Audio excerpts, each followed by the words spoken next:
Olá minha amiga, olá meu amigo, como é que vocês estão? Bem-vindos a mais um programa, mais um episódio onde estudamos a Revista Espírita de 1858.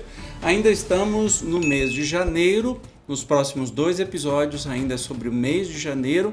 E hoje nós vamos estudar o texto Reconhecimento da Existência dos Espíritos e de suas manifestações. Então, sem demora, vamos para o texto de hoje. Se as primeiras manifestações espíritas fizeram numerosos adeptos, não somente encontraram muitos incrédulos, mas adversários ferrenhos e muitas vezes até interessados em seu descrédito. Hoje, os fatos falam tão alto que é forçoso reconhecer a evidência. Se ainda existem incrédulos sistemáticos, podemos predizer-lhes com segurança que não se passarão muitos anos para acontecer com os espíritos o que se deu com a maior parte das descobertas, que foram pertinazmente combatidas ou encaradas como utopias por aqueles cujo saber deveria tê-los tornado menos cépticos no que diz respeito ao progresso. Já vimos muitas pessoas, entre as que não se aprofundaram nesses estranhos fenômenos, concordar que nosso século é tão fecundo em fatos extraordinários, a natureza tem tantos recursos desconhecidos, que seria mais que leviandade negar se a possibilidade daquilo que se não compreende. Esses tais dão prova de sabedoria. Eis aqui uma autoridade que não poderia ser suspeita de prestar-se levianamente a uma mistificação, a Civiltà Católica,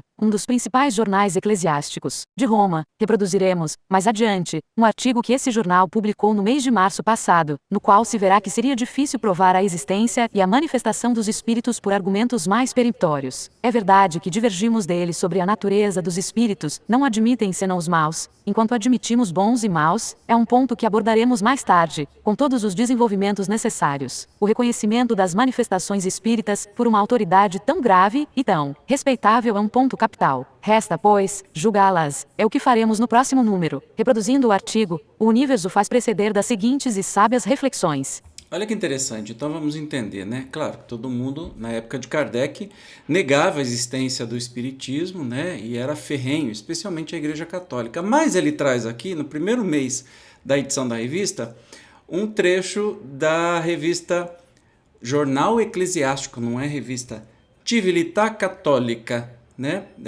De Roma, e que traz o seguinte texto. Vamos lá. Por ocasião da publicação de uma obra em Ferrara sobre a prática do magnetismo animal, referimos aos nossos leitores os sábios artigos que acabavam de aparecer na Civiltà Católica de Roma sobre a necromancia moderna, reservando-nos trazer-lhes mais amplas informações. Publicamos hoje o último desses artigos, que algumas páginas contêm as conclusões da revista romana. Além do interesse que naturalmente se liga a essas matérias e a confiança que deve inspirar no trabalho publicado pela Civiltà, Civiltà. A oportunidade particular da questão nos dispensa nesse momento de chamar a atenção para uma matéria que muitas pessoas na teoria como na prática trataram de maneira tão pouco séria, a despeito da regra de vulgar prudência que recomenda sejam os fatos examinados com tanto maior circunspecção, quanto mais extraordinários nos pareçam. Eis o artigo. Então a gente vai ler este artigo que saiu na Civiltà sobre a questão da necromancia, ou seja, a comunicação com os mortos. É engraçado, a igreja não nega a existência de espírito, mas de espírito ruim, um espírito bom nega. Estranho, né? E aí Kardec provavelmente quer tirar proveito disso para dizer assim, ó, tá vendo? Existe, até a igreja está falando, mas vamos ver do que se trata. De todas as teorias lançadas para explicar naturalmente os diversos fenômenos conhecidos sob o nome de espiritualismo americano, não há uma só que alcance o objetivo, e menos ainda, consiga dar a razão de todos eles. Se uma ou outra dessas hipóteses é suficiente para explicar alguns desses fenômenos, sempre restará alguns que permanecerão inexplicáveis. A fraude, a mentira, o exagero, as alucinações sem dúvida devem ter uma grande parte nos fatos referidos, mas, feito o desconto, resta ainda um volume tal que, para negar a realidade, seria preciso recusar toda a fé na autoridade dos sentidos e no testemunho humano. Entre os fatos em questão, um certo número pode ser explicado pela teoria mecânica ou mecânico-fisiológica, porém, há uma parte, muito mais considerável, que não se presta de maneira alguma a uma explicação desse gênero. A essa ordem de fatos se ligam todos os fenômenos nos quais, Dizem, os efeitos obtidos ultrapassam, evidentemente, a intensidade da força motriz que os deveria produzir. Tais são: 1. Os movimentos, os sobressaltos violentos de massas pesadas e solidamente equilibradas, a simples pressão e ao leve toque das mãos. 2. Os efeitos e os movimentos que se produzem sem nenhum contato, consequentemente sem qualquer impulso mecânico, seja imediato ou mediato, e, enfim, esses outros efeitos, que são de natureza a manifestar, em quem os produz, uma inteligência e uma vontade distintas das dos experimentadores.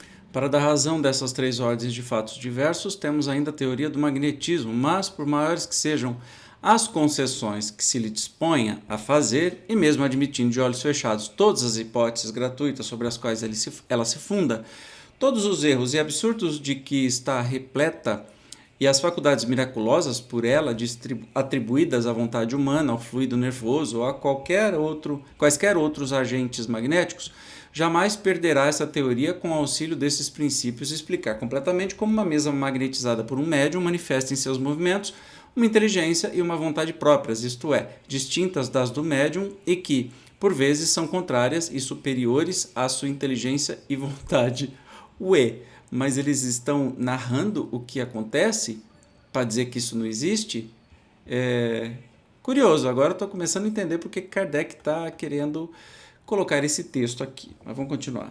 Como dar a razão de semelhantes fenômenos? Queremos, também nós, recorrer a não sei que causas ocultas, a que forças ainda desconhecidas da natureza, a explicações novas de certas faculdades, de certas leis, que, até o presente, permaneceram inertes e como que adormecidas no seio da criação. Estaríamos, desse modo, confessando abertamente a nossa ignorância e levando o problema a aumentar o número de tantos enigmas, dos quais o pobre espírito humano não pôde, até o momento, nem poderá jamais decifrar. Aliás, não hesitamos em confessar nossa ignorância em relação a vários dos fenômenos em questão, dos quais a natureza é tão equívoca e tão obscura, que a atitude mais prudente, parece-nos, é não tentar explicá-los. Em compensação, há outros para os quais não nos é difícil encontrar a solução, é verdade que é impossível buscá-la nas causas naturais, porque, então, hesitaríamos em recorrer às causas que pertencem à ordem sobrenatural, talvez fôssemos desviados pelas objeções que nos opõem os sépticos e os que, negando essa ordem sobrenatural, nos digam que não se pode definir até onde se estendem as forças da natureza, que o campo que ainda resta descobrir pelas ciências físicas não tem limites e que ninguém conhece suficientemente bem quais são os limites da ordem natural para poder indicar, com precisão, o ponto onde termina esta e começa a outra. Olha que curioso.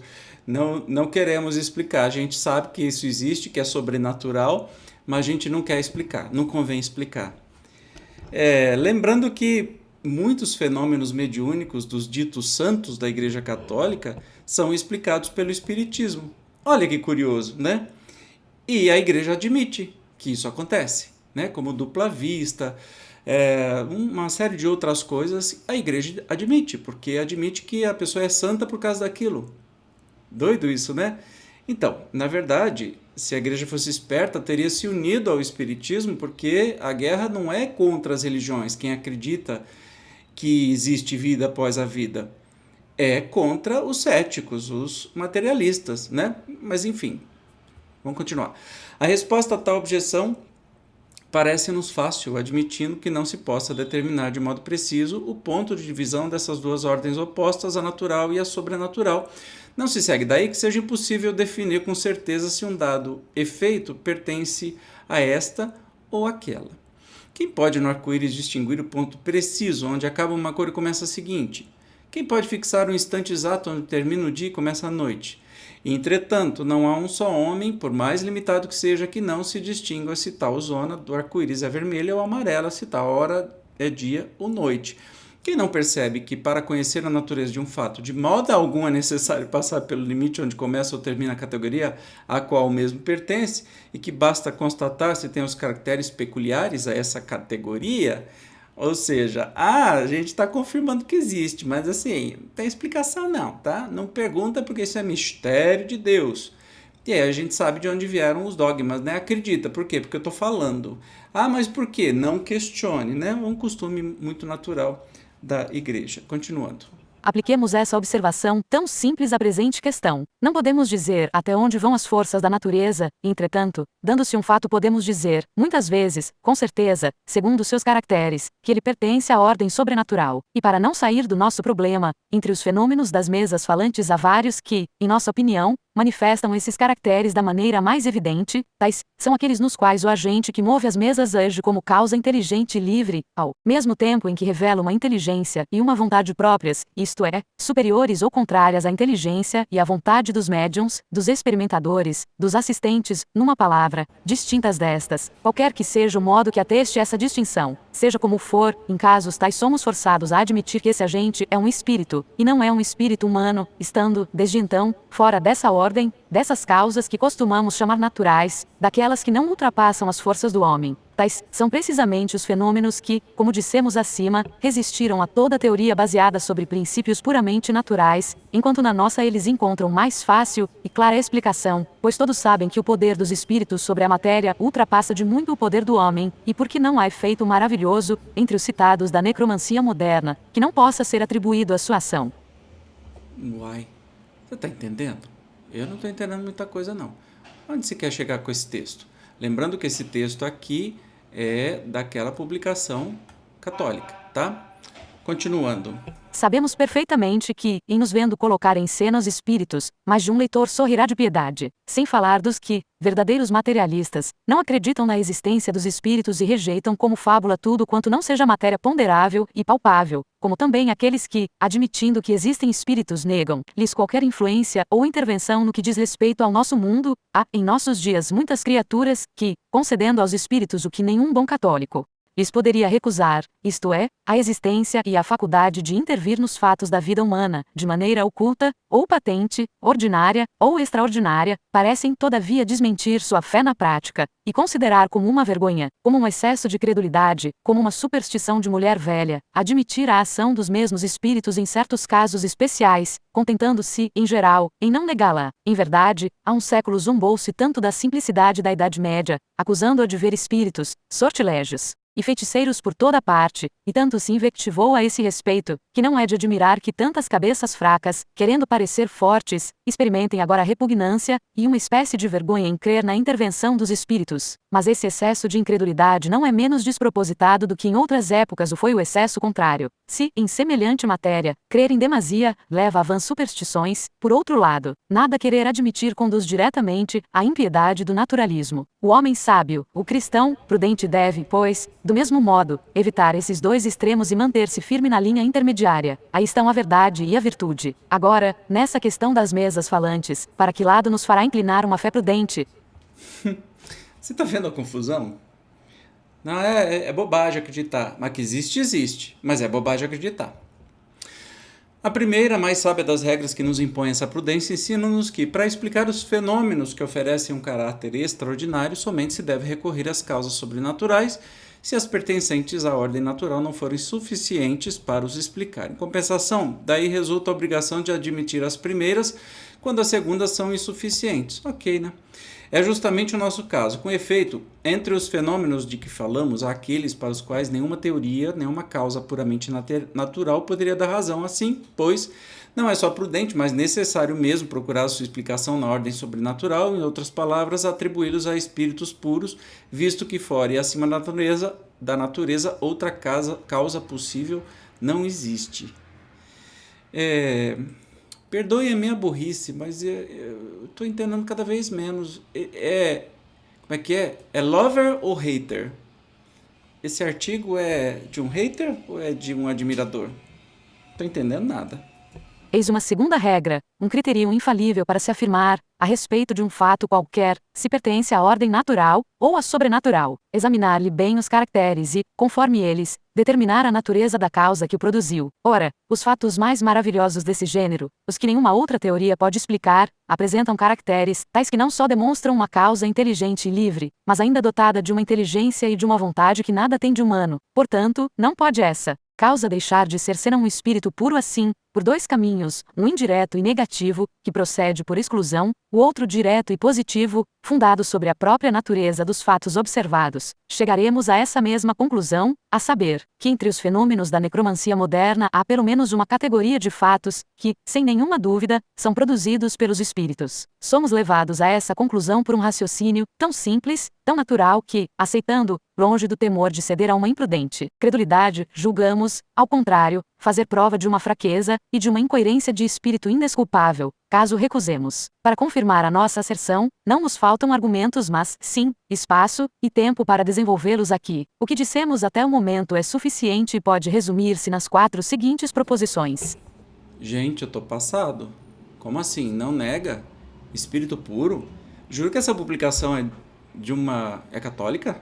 Uai, vamos ver esses 4 seguintes proposições. Primeiro, entre os fenômenos em questão, deixando de lado os que podem razoavelmente ser atribuídos à impostura, às alucinações e aos exageros, grande número ainda existe cuja realidade não pode ser posta em dúvida sem que se violem todas as leis de uma crítica sadia.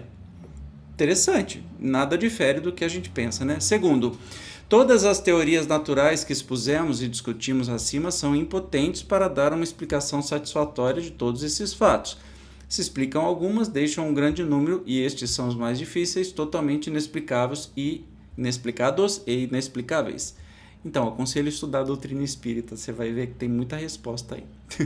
Terceiro, os fenômenos dessa última ordem, por implicarem a ação de uma causa inteligente, estranha ao homem, só podem ser explicados pela intervenção dos espíritos, seja qual for, aliás, o caráter desses espíritos, questão de que logo nos ocuparemos. Como assim, igreja? Você está confirmando que acredita em espírito?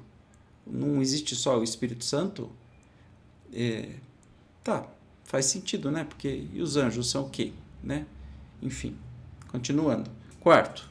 Pode-se dividir todos esses fatos em 4 categorias. Muitos deles devem ser rejeitados como falsos ou como produtos da fraude. Quanto aos outros, os mais simples, os mais fáceis de conceber, tais como as mesas girantes, em certas circunstâncias admitem uma explicação puramente natural. A do impulso mecânico, por exemplo, uma terceira classe compõe-se de fenômenos mais extraordinários e mais misteriosos sobre a natureza dos quais se fica em dúvida, porque, se bem que pareçam ultrapassar as forças da natureza, não apresentam, entretanto, caracteres tais que, evidentemente, para os explicar, se deva recorrer a uma causa sobrenatural. Enfim, agrupamos na 4ª categoria os fatos que, oferecendo de maneira evidente esses caracteres, devem ser atribuídos à operação invisível dos espíritos puros.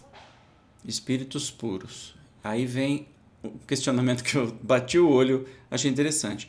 Mas que são esses espíritos, bons ou maus? Anjos ou demônios? Então quer dizer que anjos ou demônios são espíritos? Então a gente acredita na mesma coisa, né? Só bota nome diferente. Almas bem-aventuradas ou almas condenadas? A resposta a esta última parte de nosso problema não pode suscitar dúvida, por pouco que se considere de uma parte a natureza desses espíritos e de outra o caráter de suas manifestações. É o que nos falta demonstrar. Então, né? E com isso a gente encerra hoje. Pelo que eu entendi, Kardec diz que vai passar... Gente, tem um doido batendo aqui, enfim. Kardec diz que vai passar isso nos próximos números, mas não deixa de ser curioso, né? Esta constatação de uma publicação eclesiástica, ou seja, nós estamos falando de, não é só uma publicação católica, é para que os bispos, os padres, essa turma toda estude. E aí a gente percebe, né, que não tem tanta diferença assim, né? O Espiritismo vai explicar racionalmente e por experiências, né, que são as entrevistas com os espíritos, como é que é a vida do lado de lá. E a Igreja Católica acredita em quase tudo, né? Prega a mesma coisa, só diferencia um nome de outro, mas é igual. Por que perseguir? Por que não se une, né? Mas enfim, é isso. No próximo episódio nós vamos conhecer a história de Joana d'Arc, ditada por ela mesma, a senhorita Hermance Dufay, acho que é assim que fala, que é uma médium. Eu te espero como sempre, obrigado pela sua presença e até o próximo episódio. Tchau!